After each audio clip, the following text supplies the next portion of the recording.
Hi, it's Michael Kajowski. It's good to see you again.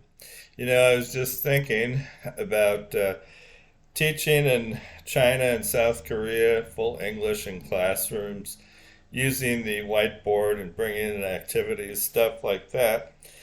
And I realized the first time that I received, today is March 9th, 2023.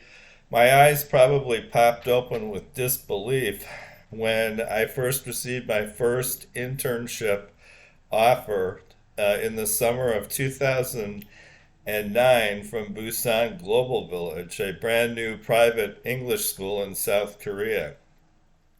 I had received the job lead from a recruiter and former ESL EFL teacher in Chicago who emailed me written directions to obtain the necessary traveling documents.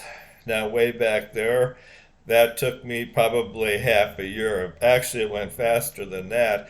I went through a tourist agency, I believe, a passport agency to get my passport. So I got my first U.S. passport book in approximately 2 weeks.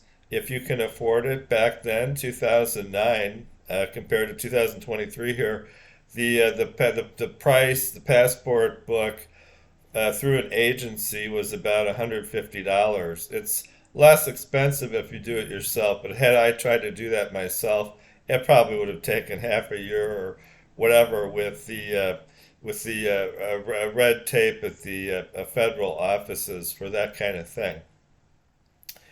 Anyway, I got this lead from a recruiter. He was a former ESL, EFL teacher. He was now situated in Chicago, but he had been in South Korea.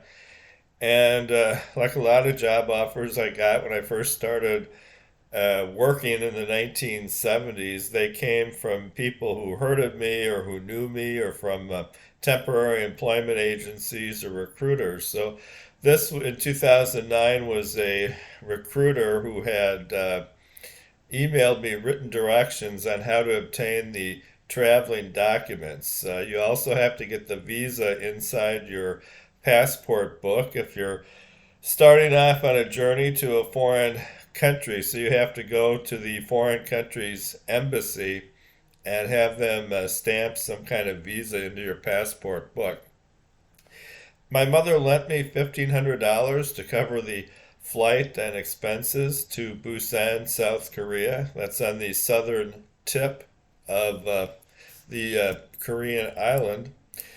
And I was picked up at the airport by the first of many chaperones and mentors I would encounter in South Korea and later in China. By the way, he called himself his English name Wally. A lot of the folks you meet when you're traveling around, sometimes they adapt English names, and he would call himself Wally because their native South Korean and Chinese names are difficult for Americans to write down, remember, or pronounce, especially if you're a little nervous about your first time traveling. Anyway, like many new teachers, probably my first morning in South Korea in the motel room, I woke up very nervous and worried about what I had done. Sometimes you just, for me, it was almost unbelievable. I had flown to the other side of the planet with very little preparation.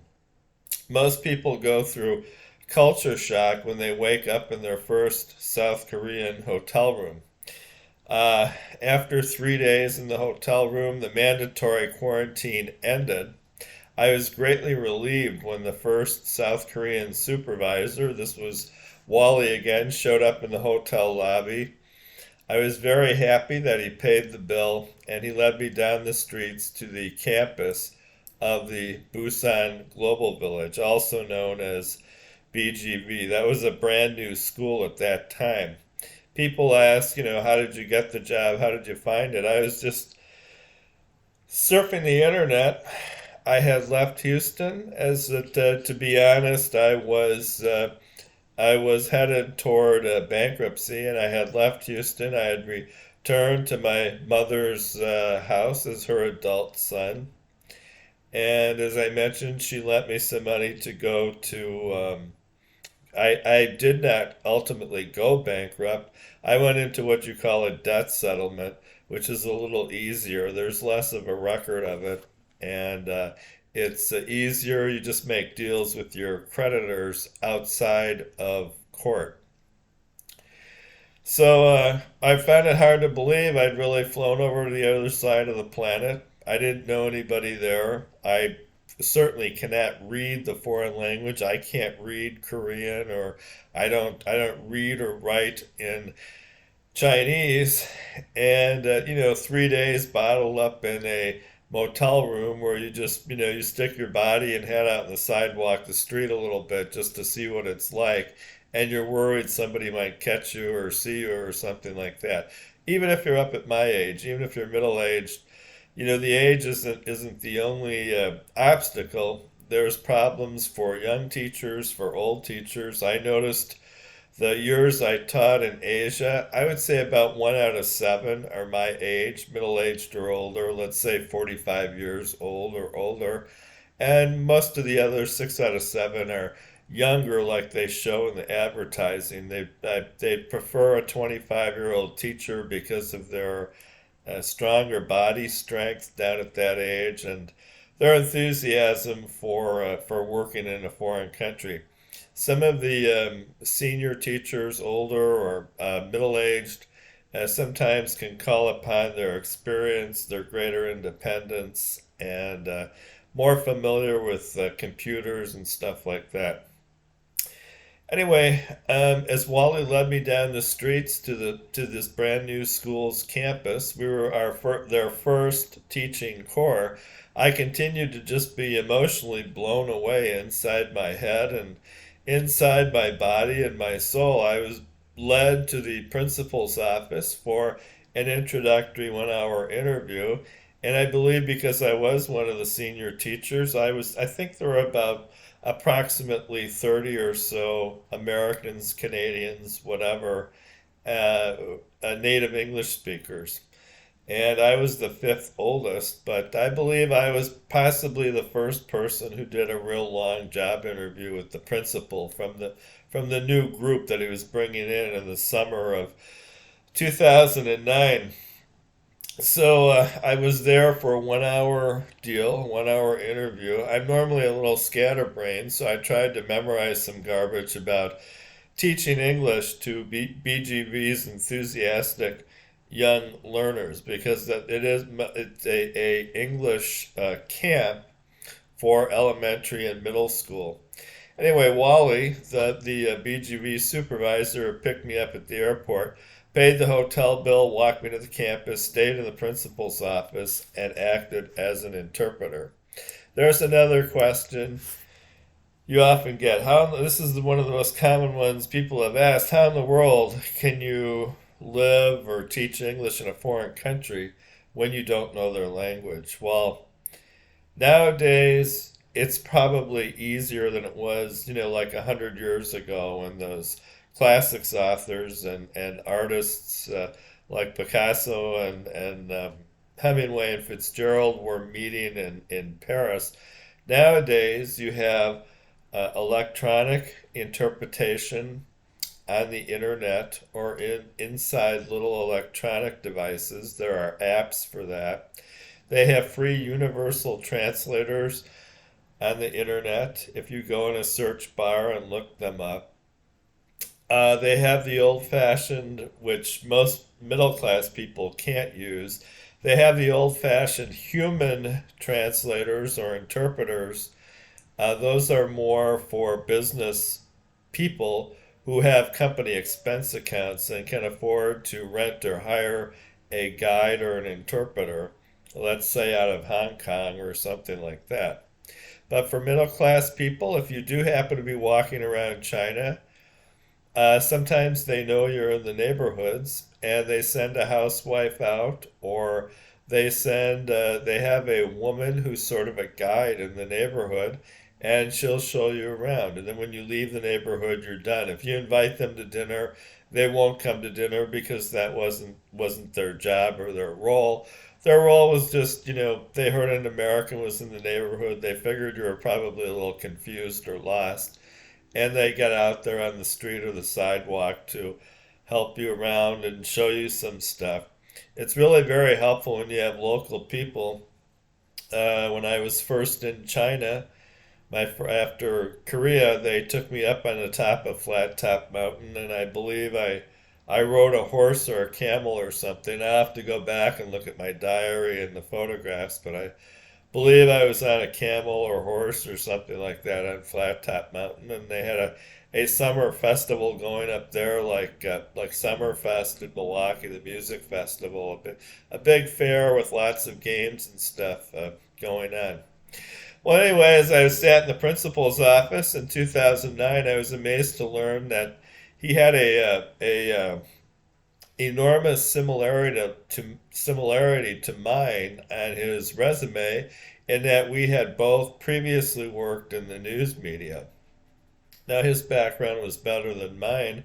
I worked about 5, 6 years at small town dailies and weeklies, mostly as a wire editor and sports editor.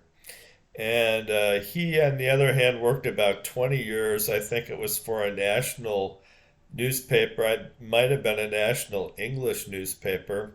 And like most foreign principals I've interviewed with, he knew virtually no English. In other words, he was one of me on the other side. I just know one word in Chinese most of the time, ni hao, unless I happen to be carrying an electronic translator with me that they used to sell in the Chinese bookstores. They used to.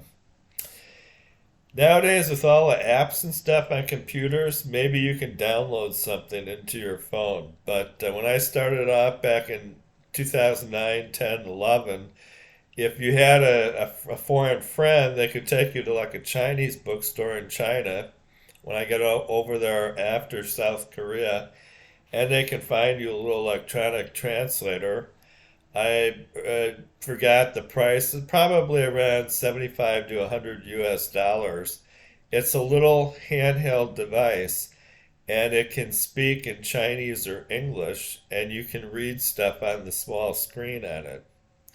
Otherwise, what I used to do was very time consuming. It's amazing I didn't gain more weight than I did. The time consuming way when you don't know what you're doing and you're alone in some of these countries is you try to put directions in your phone.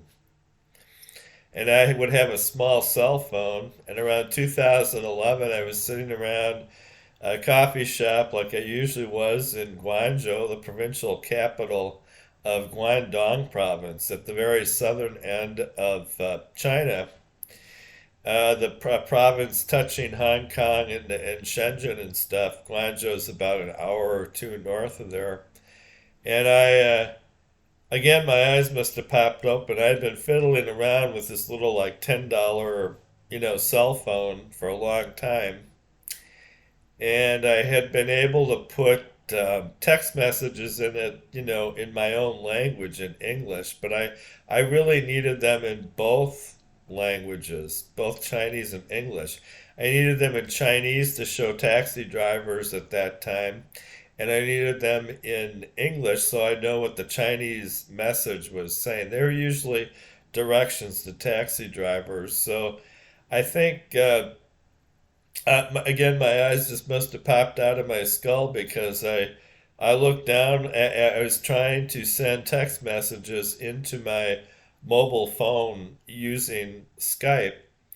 And finally, some of them started coming out in both languages, where I'd have one text message in English, so I knew what I was saying, and I'd have a duplicate in Chinese to show a taxi driver. Now, in the long run, the way you get out of that is as you travel more, you develop more self confidence, even off the job, and you figure out the foreign country's subway systems better. And as you figure out the subway systems, the taxi driver wears off. And then it's more complicated for foreigners. You figure out the foreign city's bus system. Some people, some of my friends prefer the buses because they're above ground. They don't have that electric current connected to coming from the rails underground, and they have fresher air and sunshine and stuff. So they prefer the bus system. But another way out of this stuff, that I don't know the language and that kind of thing. Most of the time, it's just the way you think about it. You say there's most of the translation you're doing is when you happen to find yourself alone and you're trying to communicate something to a taxi driver. And as you get more experience traveling, you figure out more. The subway is easier to figure out, at least for me it is, than the public bus system in a large foreign city. So, but when you figure those out, you start kissing the taxi driver goodbye. Also, of course, you walk off weight, being from the West. Those cities are actually smaller geographically than you realize because they have those tall skyscrapers. A lot of their cities are vertical, they go up and down. And you can actually sort of walk from the suburbs to a downtown area. Well, anyway, I was amazed at the coincidence here that this my first hiring situation in any foreign country in South Korea in Busan 2009 was a man who'd worked for a national newspaper for 20 years and now he had retired from that business and was now starting a new career as a principal or leader at English academies in South Korea. So he spent the entire interview, incredibly, asking me about my past work in the United States as a wire editor and sports editor at small dailies like in Eau Claire, Wisconsin, circulation 45,000, and Ashland, Wisconsin, where I got started, the circulation around 5,000. Back in Ashland was back in 1985, 86. Well, it turned out there were about 30 foreign teachers there from the U.S., Canada, South Africa, and other English speaking countries. And of course, I had been, rehearsing, practicing why they should hire me as a classroom teacher because that's what I was worried about, what I was nervous about. And here the guy is just asking me all about the news media. So he didn't ask me anything about classroom English teaching, which unfortunately is a reputation that some school leaders in Asia do have, that some of them, I really love it when they schedule appointments with me and hire me, but they do have a little, gossipy reputation, like out on the sidewalk, that they're just as happy without an English program, maybe happier because it's probably a little less expensive for them. They can hire one, two, or three of their own, South Korean or Chinese teachers, but they have the problems of, how difficult it is to read and write in a foreign language and also to pronounce correctly the words. They all told me when I first started teaching, the reason they take anyone off the street without an education degree or without a teacher's license is because they need someone to pronounce the words correctly just for basic foreign tourist English, just basic English, basic classroom English. They're just looking for a Native American or Native English speaker just to tell them a little what's going on in the West, what it's like living there, and mostly to pronounce the words correctly orally. A lot of it, most of it, is learning the foreign language orally. In fact, that's how you would do it. If you only knew one language and you were headed to a foreign country like, Mexico or Spain, and you didn't know Spanish or whatever, it's much easier to try to deal with it orally with internet translators and written printed sheets of paper with directions on them and handheld translators and stuff like that. So those are some of my first thoughts about when I started in South Korea. Now, aside from the pleasant street side coffee shops and internet cafes, My best opening memories are of walking into Busan Global Village's new classrooms.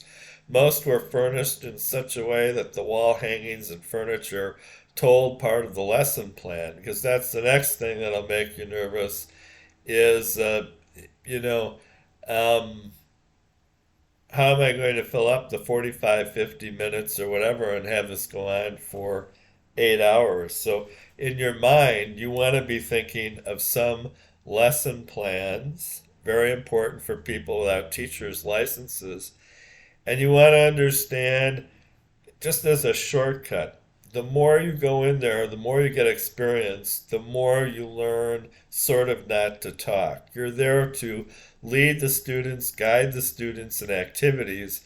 You want the students to do the activity, like fill in the blank, multiple choice, true, false, games, quizzes, whatever you have on the whiteboard or the white screen. You want the students to be doing the talking, and if they're able to, the writing in the foreign language. So this school it was an easy start for inexperienced teachers. They had teaching materials and lesson plans were provided in the brand new classrooms. They had the furniture and wall hangings and stuff geared toward teaching the subject, the main subject in that each classroom. So, for instance, like game room, a room like game room was set up to make oral English easy. As I recall, they were fully equipped foosball tables, chess sets, checkerboards, dartboards, and Monopoly games. When I taught in the film room, when I did the film class, also called movies cinema, there was a cassette library of Harry Potter movies. The culture rooms for United States, Canada, and United Kingdom spoke for themselves. I can recall only one standard classroom that called for originating your own lesson plan, and that room was supplied with English textbooks. This was in contrast to my first serious teaching a year later in central China. One weekend, a children's classroom near Flat Top Mountain in Pinding did not have a door or a working chalkboard. So a lot of Americans would wonder, said you're in Pinding a moment ago in the middle of China by yourself, the only native English speaker there, the only American there. And you said now you're there in the middle of winter and the classroom doesn't have a door and it doesn't have any chalkboard in it that works. So how do you fill up the time meaningfully with activities and that? Well, the attendance at that kind of classroom that was on Saturday mornings and some were on Friday and Thursday evenings. I was hired at the university there, and I teach at the university, I believe, 4 days a week. And I'd go off to these smaller elementary schools and middle schools and stuff at night on a second shift, like on Thursday and Friday nights mostly, I believe. Also Saturday morning. So this was a Saturday morning at this school. You could see the mountains out the window in Pinding in Henan province, the Zhengzhou, the provincial capital in the central portion of China. And it's really great because the Chinese were always worried, about wasting money, and so you'd get about 50 to 150 people turn out for a Saturday morning class. And because the parents would come with their children, usually the mother, and there were young children, as young as toddlers and up into the elementary grades, for special Saturday morning English class. Now, the local neighborhood compensated by providing training in oral teaching. They provided assistant teachers, prepared classroom activities for you that the assistants would show you, and enthusiastic children and their parents. The parents seemed satisfied that learning English from an American was worth the time, effort, and money, because that in China, that's what they're there to check out. They're a little less wealthy than the United States, and so in some of my classes in Henan province, I would catch some adults like out in the college rows sitting out there, wondering, is it worth it to bring an American in here? Now, one shortcut I developed is sometimes if you're substitute teaching or whatever, you don't have any lesson planned, you don't have any time. Sometimes they'll give you a clue and they'll say, the students in that class have been asking about the Cold War back in the 1950s, was one that came up. Things like that. So, one shortcut is if you have nothing prepared and you're to just walk into a foreign classroom and spend 50 minutes with them teaching English, and you want it to be meaningful, you want them to really learn some English. So, one thing you want to remember is when I'm doing here lecturing and talking, this is not what you want. You want to have activities, especially if you've got them like on a little USB device or you've got them on the internet someplace where you can get at them. And you can put these activities up on the whiteboard. When I first started teaching, again, just my whole face must have popped open, my eyes and everything. I'd meet some real shy young teachers, and the kids would be like giving them, huge, loud ovations all throughout the school, like standing ovations, and you'd wonder why. And you'd see some younger teacher come in, and he's got a bunch of activities on his USB device. Back there in 2009, 10, 11, you just plug it into the whiteboard if the school has working whiteboards. Now, as I mentioned, you're at a poor school in the middle of China, then you have to take those activities and do them more with your mouth or in your head or with the students. So we would go around the classroom and call on students, even if there were 50 or 100 in there, and we would ask them very simple questions like how to order a Big Mac at McDonald's, how to order French fries or a Coke.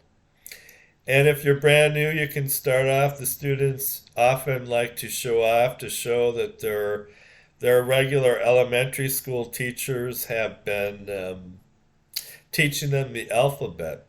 So you can make it a little easier for them and help them since they showed you right away when you got in the classroom that they knew the English alphabet.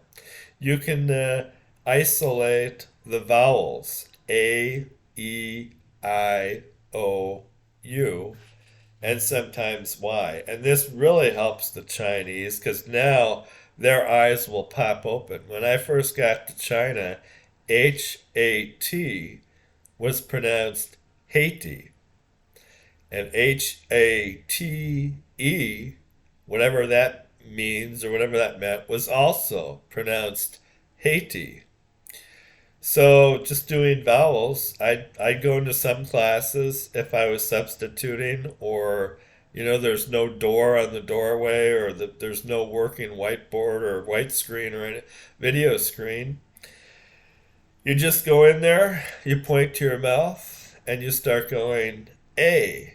And students of all ages, college students learning tourist English, basic English, practicing, or even little toddler kids. They like shouting out the sounds of the foreign language. A, then eh, then ah. Then some examples up on the chalkboard or with cards, if you can get it, picture cards or whatever. H-A-T is a, hat, hat. H-A-T-E is a, hate, hate. And then you've corrected them a little, and they're not all going Haiti all the time. Otherwise, when I first got there, everybody I met is H-A-T, Haiti, Haiti. Can I help you with your suitcase and Haiti and stuff like that? And so it helps just to pick simple things that you can do just with your mouth And you want to avoid what I'm doing here. You want to avoid this giving lectures and speeches. Um, so, but A, E, I, O, U, and the different ways you pronounce them, I, E, the students like to show that, and they'll tell you you're one of the few people who's ever told them that the correct way, H-A-T, hat. Many people did not know that. They thought it was Haiti. And you'll find a lot of those things just with simple things like the vowels or helping the students with their math homework, another shortcut. They think math is worth it to learn. Maybe English isn't the way to go, but you can help them a little learn some English while they are doing their math homework. So now I mentioned here this is the I'm we're always learning. I'm learning here. This is called the Michael Kajowski channel, and I just started this 6 months ago. And some of my videos, some of the scenes show how they're a little in the past. They show how I typically responded from my home, and I also responded in the foreign countries and in my free foreign homes, my free foreign apartments. So, one video that I have that'll be connected to this part of this, some scenes from it, show how I responded from my home on my laptop when I received foreign phone calls on my laptop, on Skype, or nowadays there's probably a number of other international phoning applications for computers and mobile phones. In 2019, two recruiters looking for overseas English teachers in foreign countries around the world. So I received phone calls on my coffee table laptop, let's say from 2009 up until 2017, something like that, via Skype. This gave recruiters a chance to practice English. A lot of times the recruiters are actually teachers themselves trying to earn a little extra money working second shift or third shift for a recruiter service in Asia or in the foreign country. So I would just tell them about my interest in teaching, that I met their requirements, that I was a native English speaker, and I have a bachelor's degree, not a real valuable one, just a bachelor of arts in journalism. And I have met teachers over there with just high school backgrounds who, let's say, have traveled to the foreign country in the military and thinking about getting some cash together and trying to start a small shop or small business in the foreign country. And I have met some just high school diplomas teaching English in China. So the foreign internships really just seemed like a dream come true. They offered monthly salaries, which doing private security in Houston, I was running around as a jobber, going to two or three full-time or part-time jobs simultaneously. So to have just one role and a monthly salary and a free place to live, a free apartment, it seemed pretty good. Free furnished apartment homes and wonderful experiences for individuals who enjoy meeting new people and who enjoy foreign cultures. Many recruiters did not require previous classroom experience. They did not require fluency in the host country's language or academic credentials, other than as I mentioned, the preferred bachelor's degree. Nowadays, with a tighter job market, some of them are asking for a master's degree. Uh, a master's degree like in TESOL or TEFL, teaching English to speakers of other languages, TESOL or TEFL, teaching English as a foreign language. One thing you want to do, another shortcut, a trick that works, you want to engage people in simple oral conversation. That's one of the best ways of overcoming some of these obstacles of all the credentials that people claim that you need nowadays. It's very risk taking to just jump on an airplane and go to the other side of the world, and to have to invest the initial money yourself in the one way or round trip air ticket, and to feel nervous about it, not really know until the school leads you into a free furnished apartment, nervous that what if I get stuck with a huge bill and I don't have that much money in my checking account or bank account? So you lead students through, if you're nervous going into the classroom, you lead students through workbooks and textbooks. You should always ask if the school has a main, a central library for English teachers or office, and do they have some workbooks and textbooks where you can get ideas for activities, or do they have them at the students' desks and a workbook or textbook for each student? Also, you want to dream up new lesson plans all the time, and you can look up old ones on the internet nowadays in the search bar. Part of your job is to keep order in the classroom, especially in the at the back of the classroom, and you want to encourage the students at the front of the classroom and encourage the class in general. You concoct a full gamut of learning activities, anything that you can come up with. And you also issue tests and give students the scores and grades. They like that when the students in foreign countries get Western style grades and scores, 0 to 100, A, B, C, D, F. You'll have to explain it a little because they don't necessarily have this all around the world, and so it's things like that.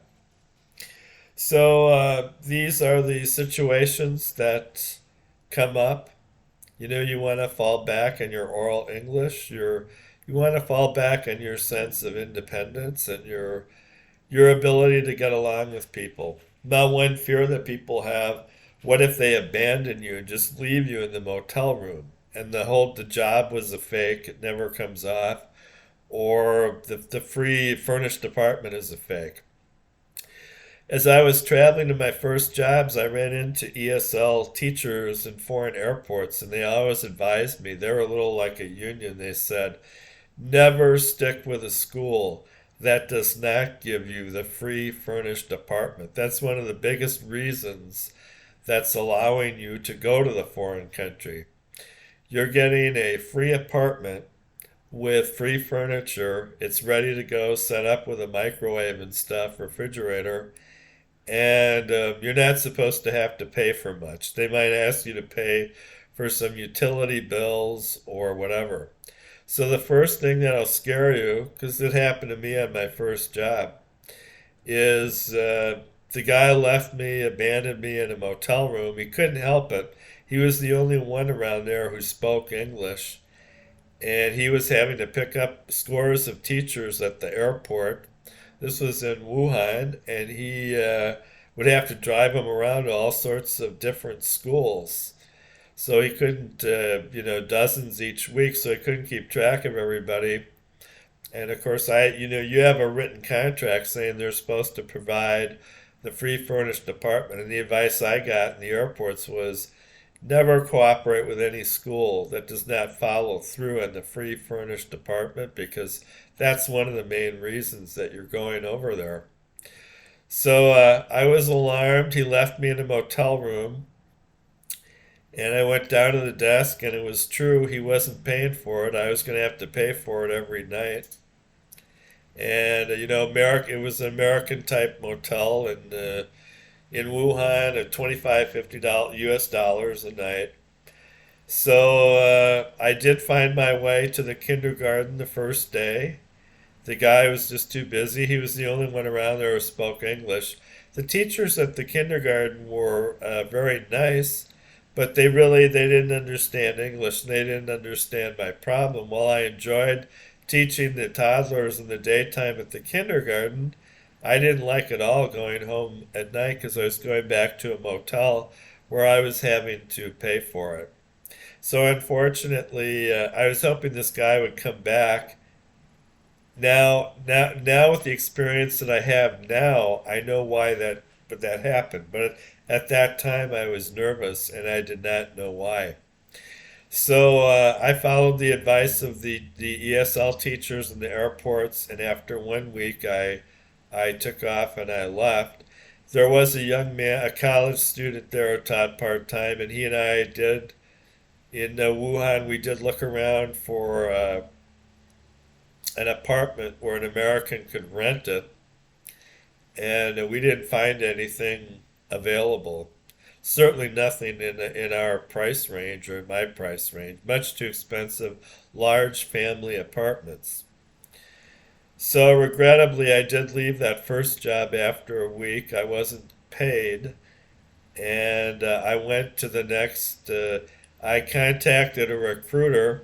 I happened to end up on a train traveling to the middle of China, and the modern day peasants were very nice to me. They let me get some rest because you don't always have sleeping cars. They let me get some rest, and they said they'd watch my suitcases and computers and stuff for me, and they did. So when I got to my next school after this bad 1 week experience, it was completely different. I ran into the college students at the train platform, and they were really great. They didn't know an American would be coming. I was the first American they'd seen in several years.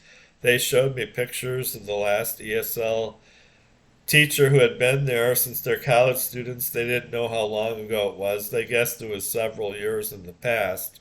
This is now in 2010 in the middle of China.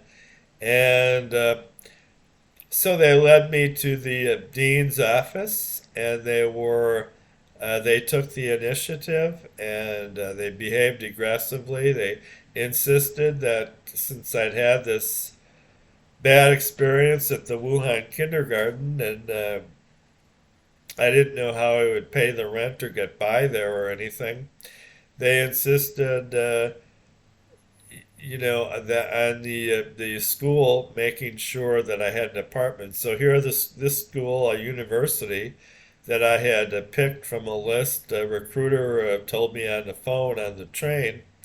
I They had two apartments in mind, the dean of the English department and his assistants. So they decided to take. I spent a week at a newer free furnished apartment, and it wasn't that great. It was newer, but it was small, and the toilet didn't work. So after about a week, they took me to a very large old one down at the freshman campus. They had two campuses, one for freshmen and one for the upperclassmen, and I was teaching at both of them. I taught classes like pronunciation and the sounds of English, oral English, which I could make up all the lesson plans for myself, and history classes like the history of Great Britain and the history of United States and Canada, and so on. So they had a real grand, nice old apartment, furnished and stuff, very large, lots of rooms in it. So they took me to that one, and we had I had my apartment, and I had dozens and hundreds of brand new friends. There were all kinds of students who, rather than taking the official English class, similar to like an English coffee shop or English corner, they heard there was an American in Pinding and there aren't many there. In fact, I was probably the only one. And a Pinding about 3 million people. So I just a stream of college students and young adults visiting my free furnished apartment, this older one, uh, most nights of the week, like Monday through Thursday, Monday through Wednesday. And as I said, Thursday and Friday I'm out teaching kindergartens, and Saturday morning also. So I'd have this stream of young adults visiting my apartment at night. Very interesting, all sorts of questions about the West, Western culture, and telling me all sorts of things, willing to run out and get, chop suey for me or pizza or whatever, and telling me stuff about the foreign country. That's the great thing is when you first start teaching ESL, especially if you don't have experience, you literally make hundreds of new friends. Just, guides and friendly college students, people willing to assist you with anything, with translation and other stuff. Now, I was saying a moment ago, I was thinking back what happened with this kindergarten, why it didn't work out only a week. I probably did not understand the pay system, and I had nobody to ask. This man was very busy. He was probably planning to pay me a sum at the end of the month, and he wasn't telling me this.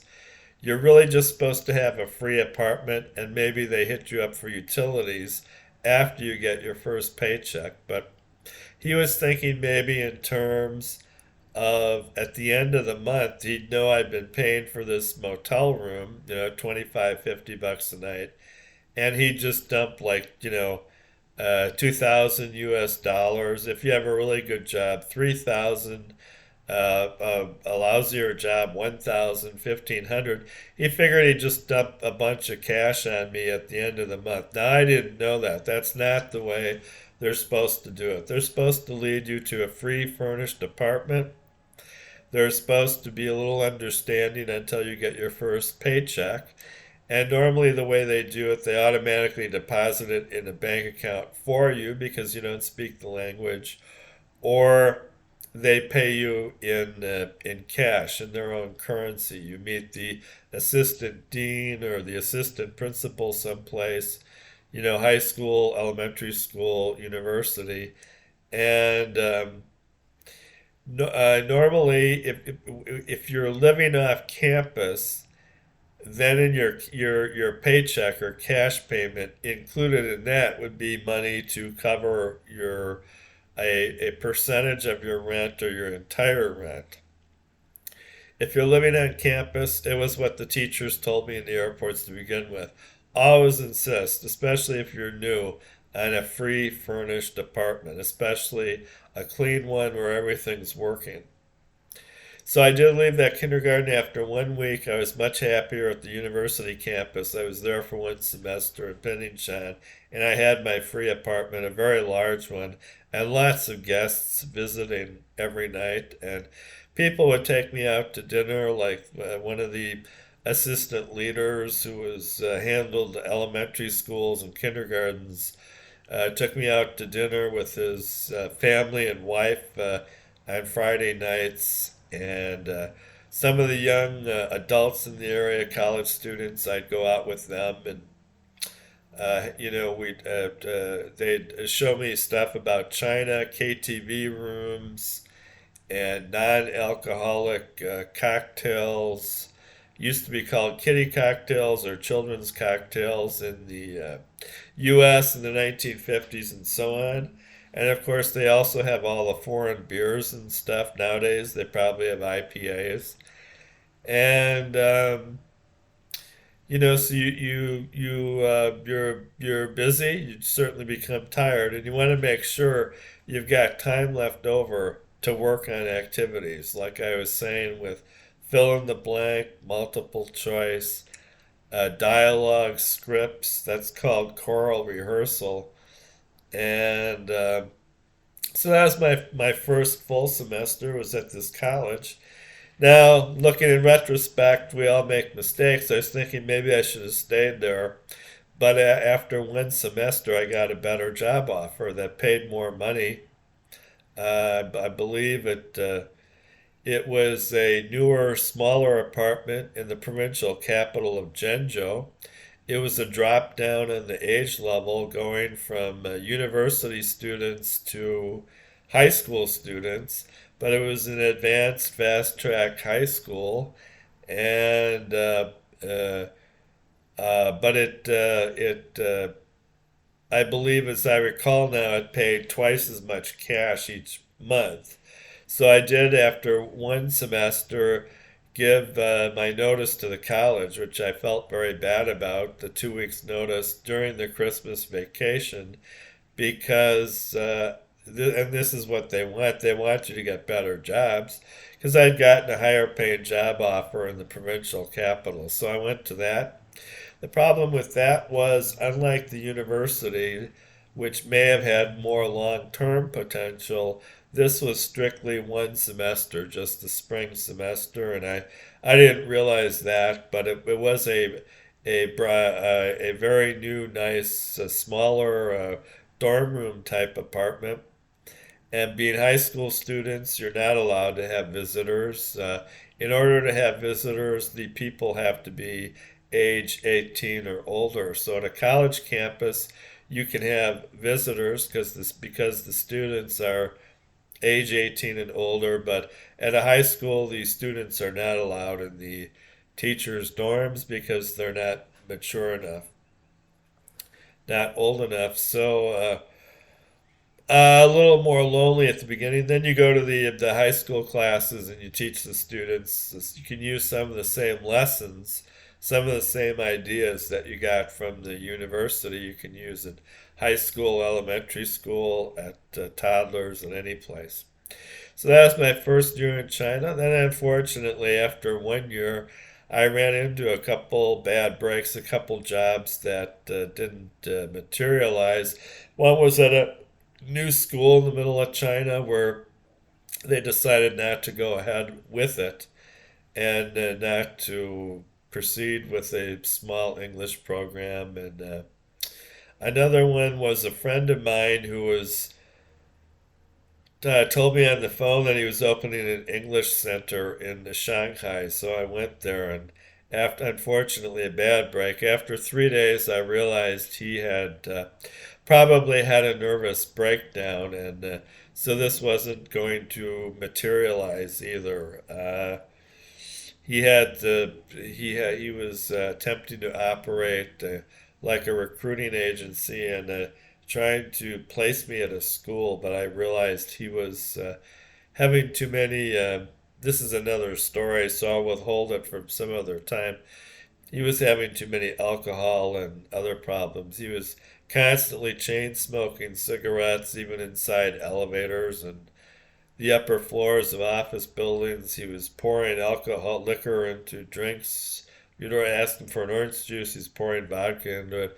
He's pouring alcohol into drinks all day long, and unfortunately, he had a nervous breakdown, and I was able to help him. He didn't understand because he was paranoid, but I was able to contact the Canadian authorities and alert his relatives back in Canada. The Chinese people asked me to check it. They said he has had a breakdown, hasn't he? Because he was shouting obscenity, getting into arguments with strangers out on the sidewalk. He was very angry and shouting at people, drinking all day long, and he was smoking cigarettes, and he was supposed to, teaching kindergarten students and intoxicated, and so the Chinese, had double checked with me.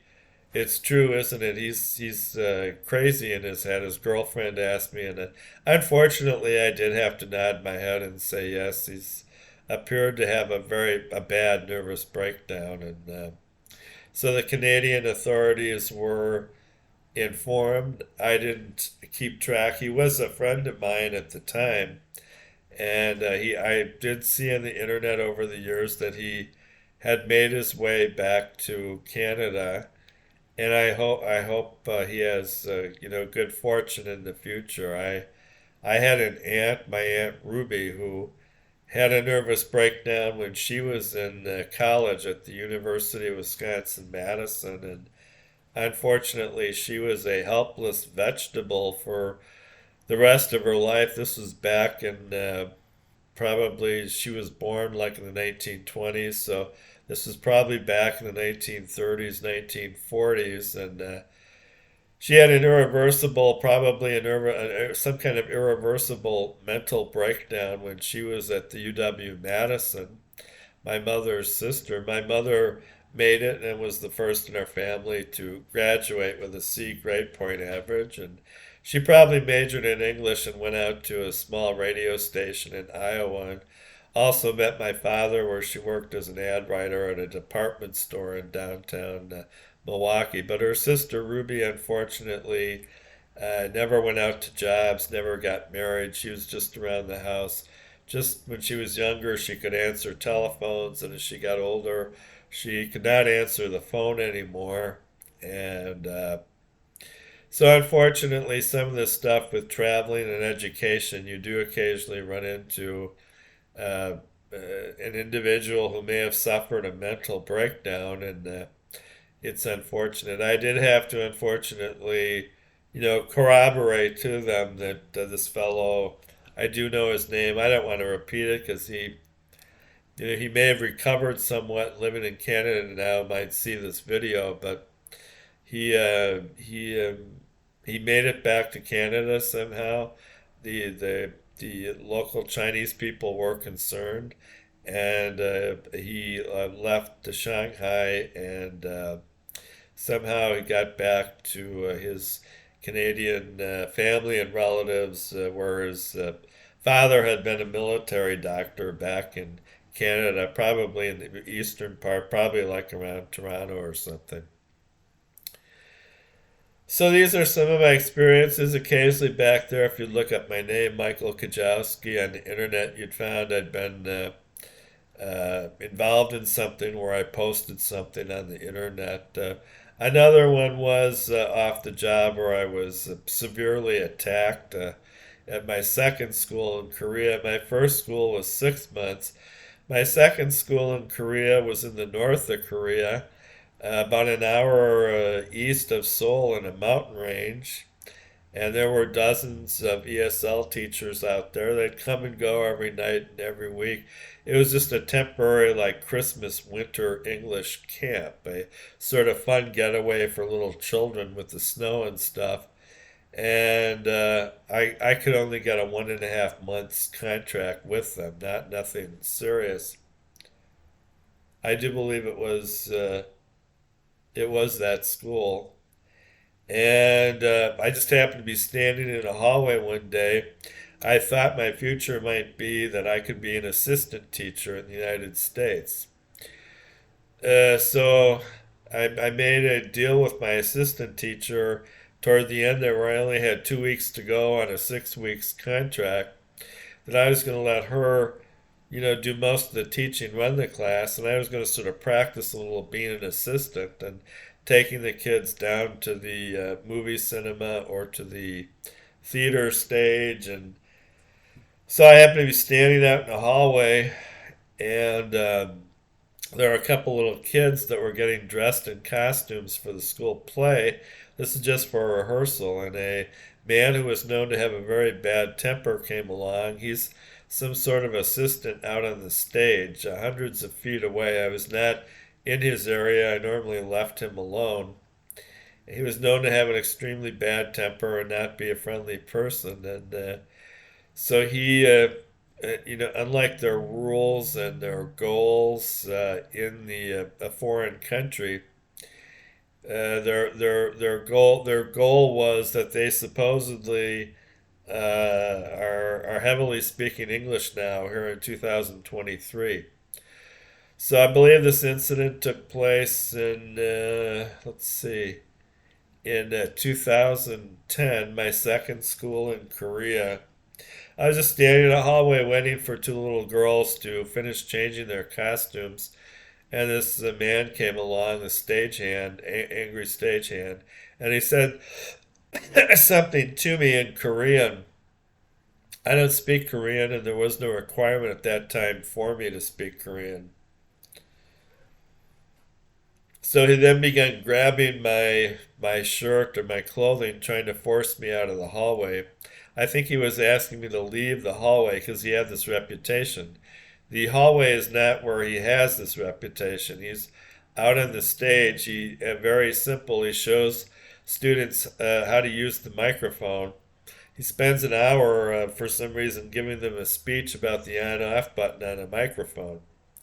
So we all have the advice that I followed, the gossip that just to, when you get to that day, you just leave your kids there and you get out of there because this guy's a little wacko in the head, and you let him spend 40, 50 minutes or whatever telling these little kids, they all know how to do this, telling these little kids about the microphone, even though most of them already know. They know how to download sound effects from the English internet.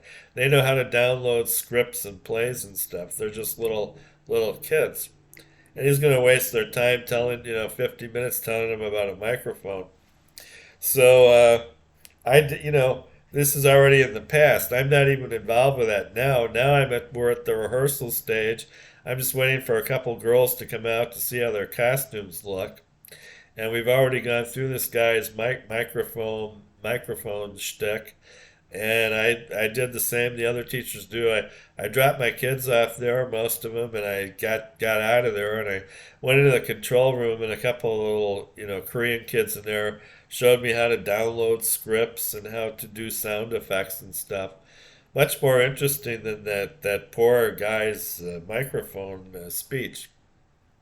These little kids there know all this stuff about computers, how to download scripts and go on the American internet and things like that. Anyway, so I'm just standing in a hallway minding my own business, and he comes along, and I have to, I'm bigger than him. I have to resist him when he grabs my shirt and tries to pull me out of a hallway. He's not supposed to be doing that. He's not my boss in any capacity. He's not supposed to be telling me anything. Anyway, he told me something in Korean. I just stood there, and he was grabbing my clothing. So he became very angry, and he tried very much to inflict pain and punishment on me. He became angry that I wouldn't leave the hallway, even though I was supposed to be there. And he became so angry that he tried to slam my body into a wall. And he tried so hard to inflict pain on me to slam my body into the wall that he ran his own upper body and head at mine, and he slammed his own exposed neck into a mirror hanging on a wall. This is a huge cardinal sin in Korea. If you accidentally knock a mirror off a wall in Korea, whether you're American or Korean, you're responsible. You won't be working that good a career in Korea anymore. If you're a Korean, you cannot accidentally knock a mirror off a wall in a heavily populated country like that. If you're an American, you're supposed to know that when they don't renew your contract at the holiday break, it was probably that mirror back there a few months ago. You accidentally bumped it and it fell off the wall. You're just not allowed to do that in those heavily populated countries. They're not as wealthy as the United States. They have different values. So this man was trying so hard to slam me off the wall that he ran his own neck into the mirror. The mirror broke, sliced into shards. He sliced his own neck, a bloody gash in his own neck, and he had bounced me off the wall onto the floor. Miraculously, I didn't have any injuries or cuts. Now, this fellow has just a horrible, angry temper to begin with. Now he's even more angry. He's got a huge bloody gash on his neck. He's just broke a mirror hanging on a wall there in the theater area. His advancement opportunities career are really badly reduced. This is all happening in split seconds. So now he's even angrier. So he leaps down on the floor, and this has happened to me several times overseas. And I'm laying on the floor, not injured, no cuts. I probably had some bruises. He's choking my throat. Well, now I have no choice. I'm bigger than him.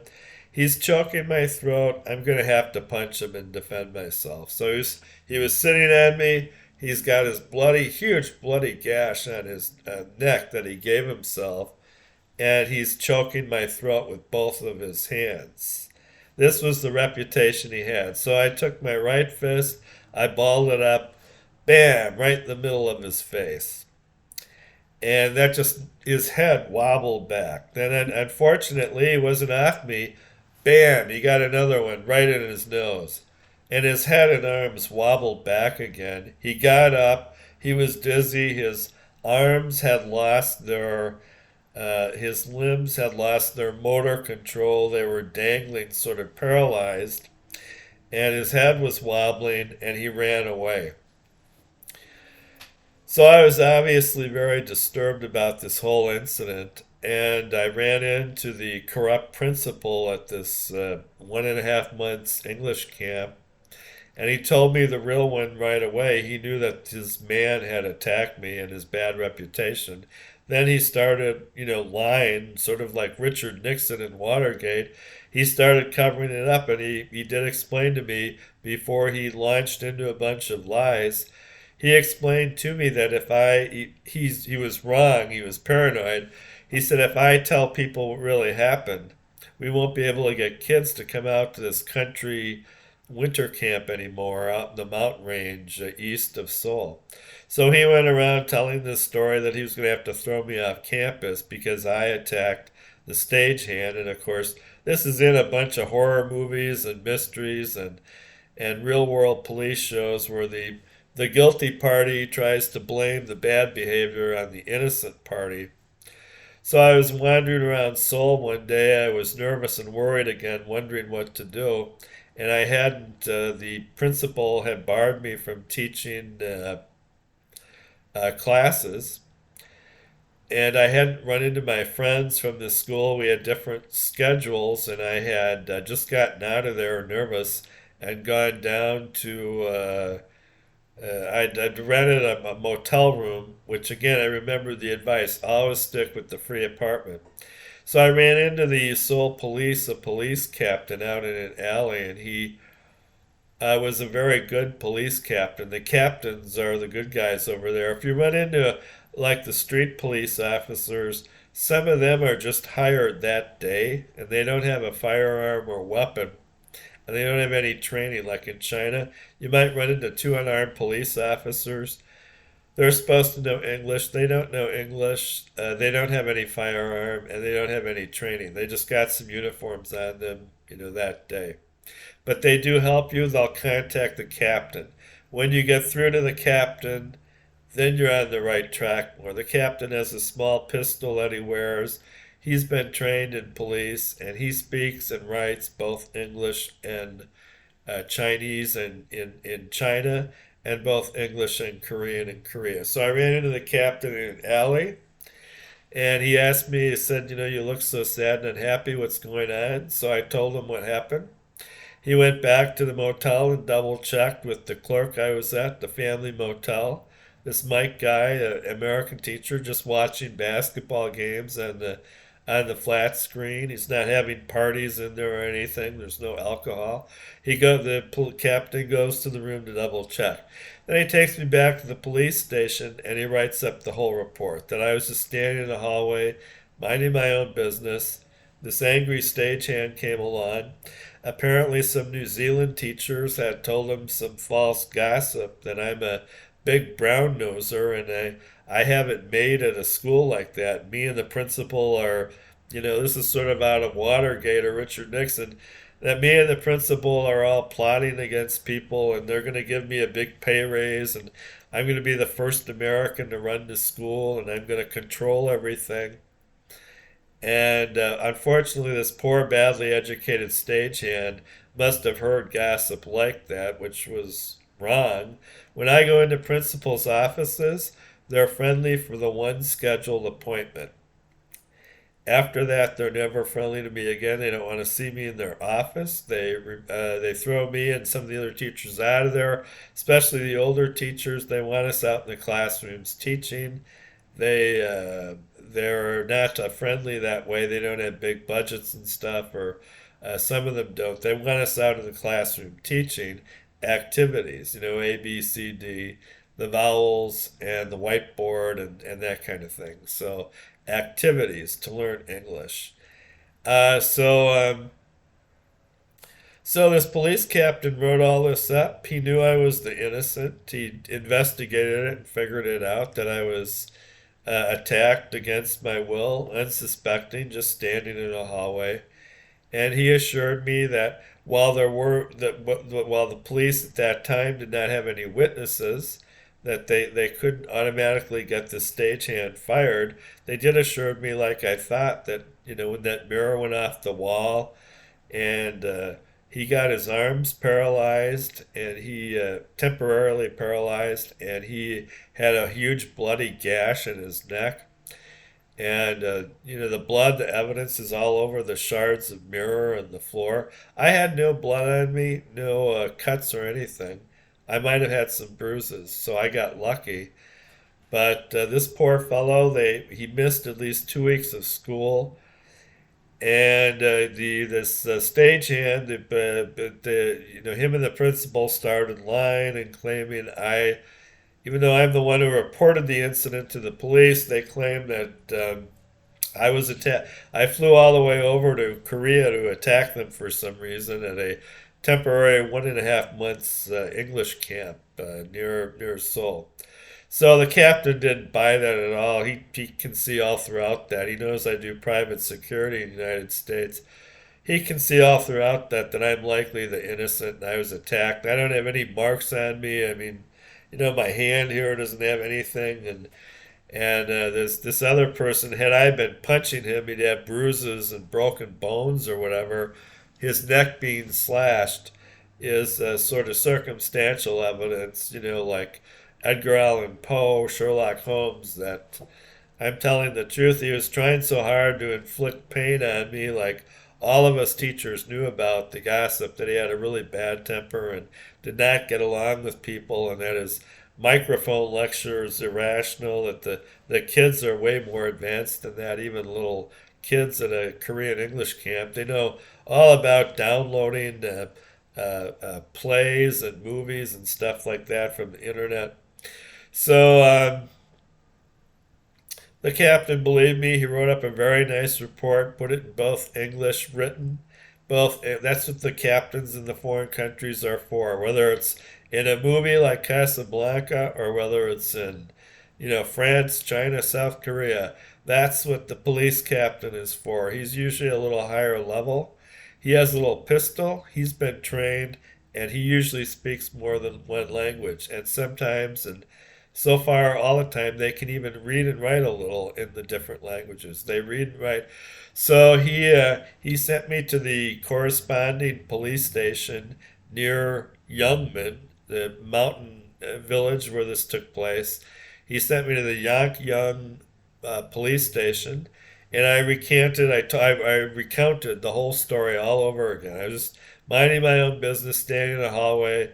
This angry, belligerent stagehand came along, and he was so set in his mind that the Americans were cheating him, and that I'm a brown noser of the principal, and that we're trying to take control of the whole world and everything else. That they're just nodding their heads, with boredom. That they knew this whole story from hearing it from the police captain in Seoul, from reading it in the written report I just delivered to them, and in addition to that, they were just sickly nodding their heads that they've now heard this all a third time. I acted out for them. I'm very animated. I'm just standing there, and the guy slams me into the mirror on the wall. The mirror bounces off my shoulder, and the sharp shards they slice right into the attacker's neck. He gets his neck just a terrible bloody gash, and miraculously, I don't get any injuries, none serious. I've been in other incidents where I have gotten like scars on the top of my head, and I've been injured on other occasions. So in this case, now I have two police departments that believe me, and they triple checked it. They sent a interpreter for a third appointment with them, and they wrote it up yet another time, a third time. The police did order that corrupt principal take me back on the campus, and I was reinstated in my free apartment like they told me all along. They were not able to arrange to order him to let me finish out the last week or so of teaching in classrooms, and I was rather busy. I decided to stay off the campus. I did as the police told me. I went back to my campus apartment, and I used it and stayed in it. But I did not attempt to get into any further confrontations teaching classes at the campus, as the principal had replaced me in the classes.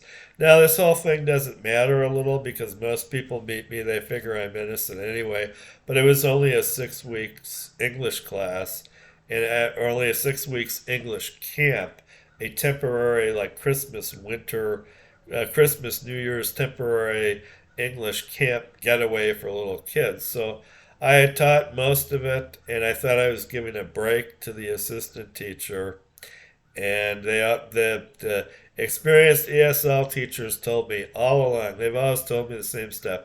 Don't give those seemingly innocent assistant teachers from the host country any break.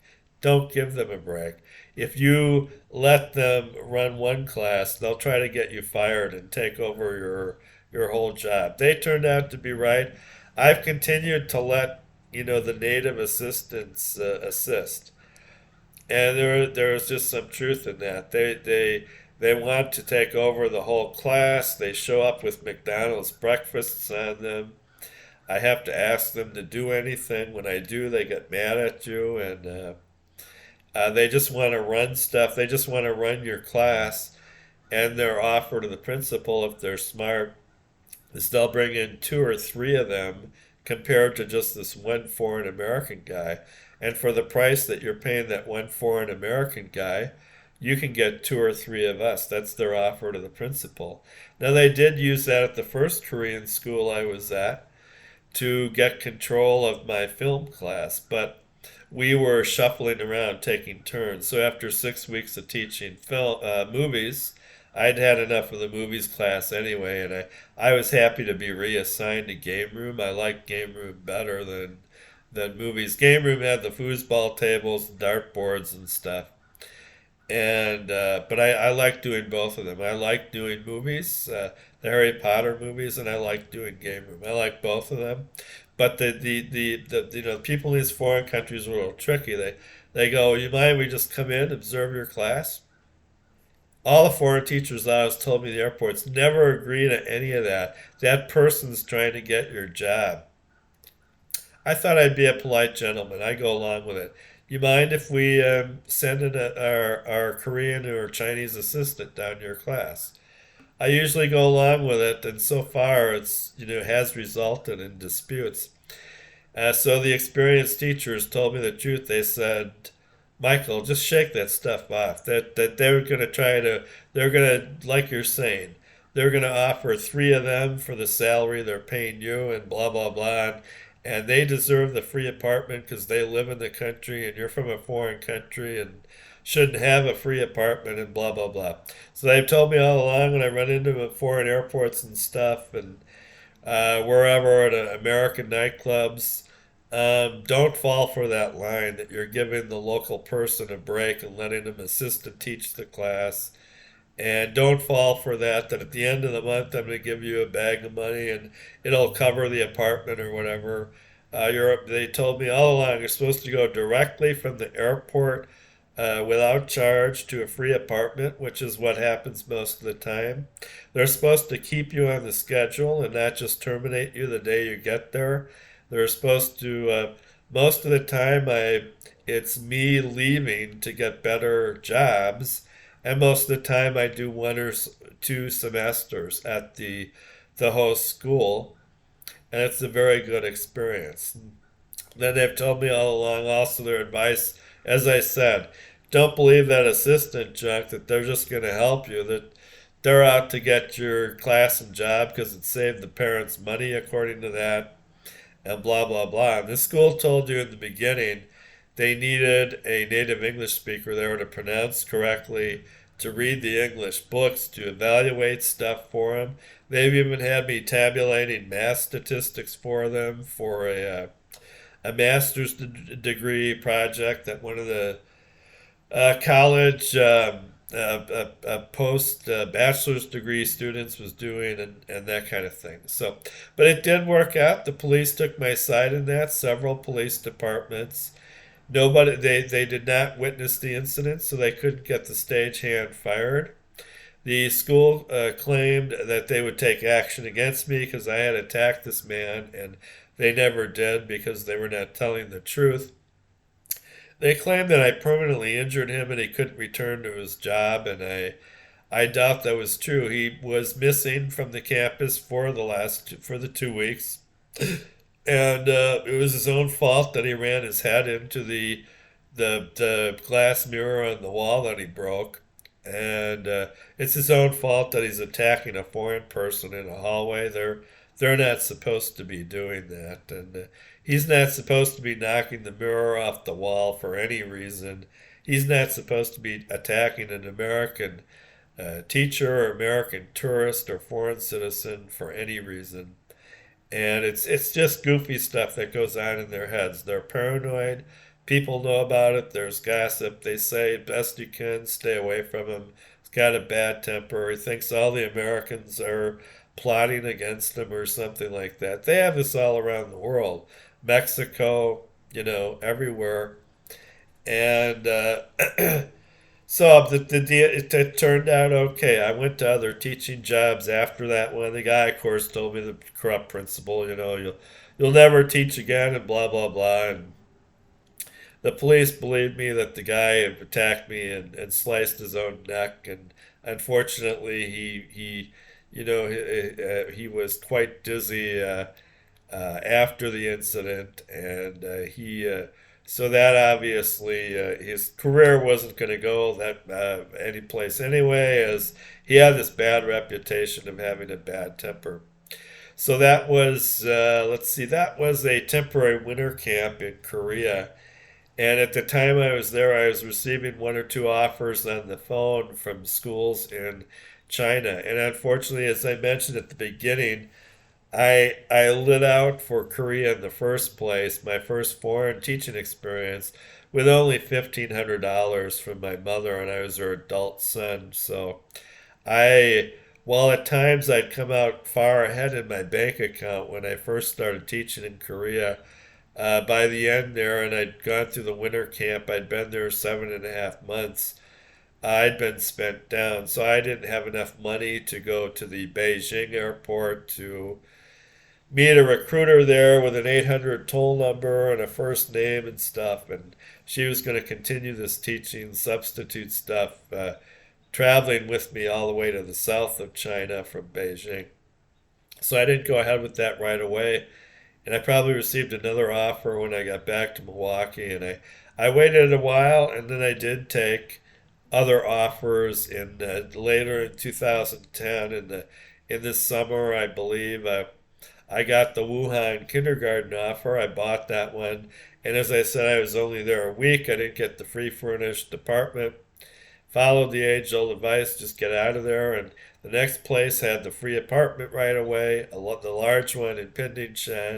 And I was there for one semester, and they paid all the money and stuff. And great college students at that one. And then the next one after that, the high school in Zhengzhou, I forgot the name of it. I have to go back and look at my resume and stuff, but I believe it was Zhengzhou number 9 high school.